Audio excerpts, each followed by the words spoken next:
ये कहानी है दामोदर राव की, झांसी के वो राजकुमार जिन्हें इतिहास ने भुला दिया। कहते हैं 1849 में जब वो पैदा हुए तो ज्योतिषियों ने कहा था कि उनके भाग्य में राजयोग है, और हुआ भी कुछ ऐसा ही।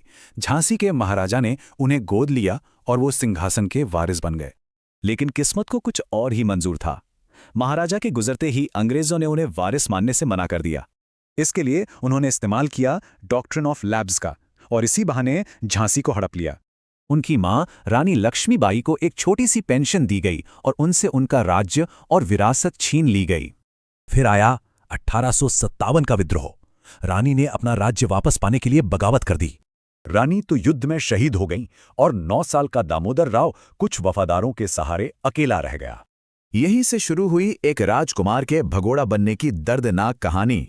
गुजारा होता था बस जंगल के फल मूल से, हर पल पकड़े जाने का डर लगा रहता था। दामोदर राव ने खुद लिखा है कि उन भयानक दिनों को याद करके आज भी उनकी रूह कांप जाती है। 2 साल भटकने के बाद जब पैसे खत्म हो गए तो एक स्थानीय मुखिया ने ही धोखा दे दिया। भूख मिटाने के लिए जब कोई चारा नहीं बचा तो दामोदर को एक बहुत मुश्किल फैसला लेना पड़ा। उन्हें अपनी मां की आखिरी निशानी रानी लक्ष्मीबाई के सोने के कंगन बेचने पड़े।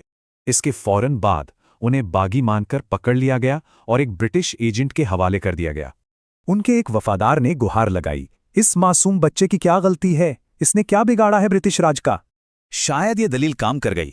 5 मई 1860 को दामोदर को एक छोटी सी पेंशन पर छोड़ दिया गया।